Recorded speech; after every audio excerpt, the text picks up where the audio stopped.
কাঁঠালের কোষ দিয়ে তৈরি এই পিঠাটা খেতে খুবই সুস্বাদু আর স্বাস্থ্যকর একটা পিঠা। আসসালামু আলাইকুম। নতুন একটা রেসিপি নিয়ে আসছি আপনাদের সাথে শেয়ার করার জন্য। তো এখানে কাঁঠাল, এই দেখেন কাঁঠালের কোয়া দিয়ে একটা পিঠা করেছি। তো এই যে প্রথমে কাঁঠালের কোয়া থেকে বিচিটা ছাড়িয়ে নিচ্ছি।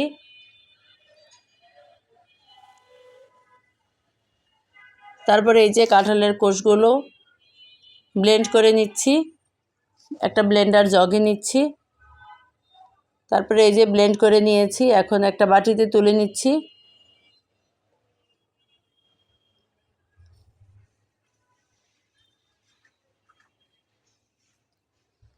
তারপরে এই যে ব্লেন্ড করা কাঁঠালের সাথে দিয়েছি লবণ স্বাদ মতো। তারপরে দিয়েছি 1/3 কাপ চিনি। তারপরে দিয়েছি 1/3 কাপ কর্নফ্লাওয়ার। তারপরে দিয়েছি 1.5 কাপ আটা। তো আটা প্রথমে দিয়েছি 1 কাপ, পরে দিয়েছি আরও আধা কাপ। তো এখানে সব উপকরণ একসাথে মেখে নিচ্ছি।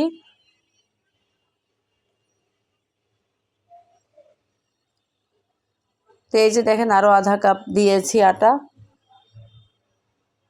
তো মোট 1.5 কাপ আটা দিয়েছি।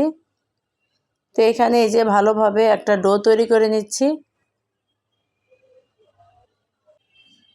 তো এই যে দেখেন খুব ভালো একটা ডো তৈরি হয়েছে।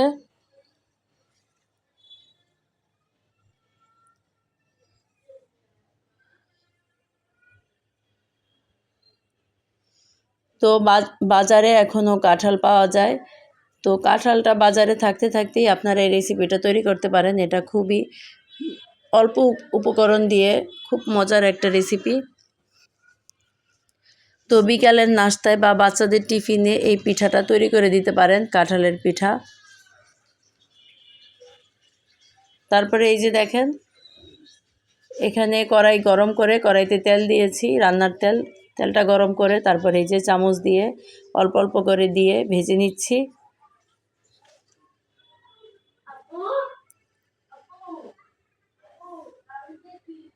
তো এই যে দেখেন এক পাশ ভাজা হয়েছে, এখন উল্টে দিচ্ছি। তো চুলার জালটা মিডিয়াম থেকে একটু কম রাখবেন যাতে পুড়ে না যায়।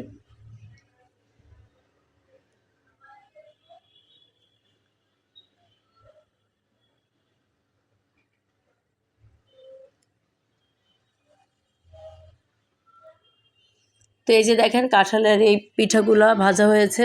তো এখন তুলে নিচ্ছি। তো আপনাদেরকে একটা ভেঙে দেখাচ্ছি কতটা মজার হয়েছে এটা। এটা দেখতেও যতটা মজার হয়েছে, খেতেও খুবই মজার হয়েছে।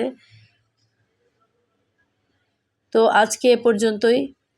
পরবর্তী ভিডিও দেখার আমন্ত্রণ জানিয়ে এখানেই শেষ করছি। সবাই ভালো থাকবেন, সুস্থ থাকবেন। আল্লাহ হাফেজ।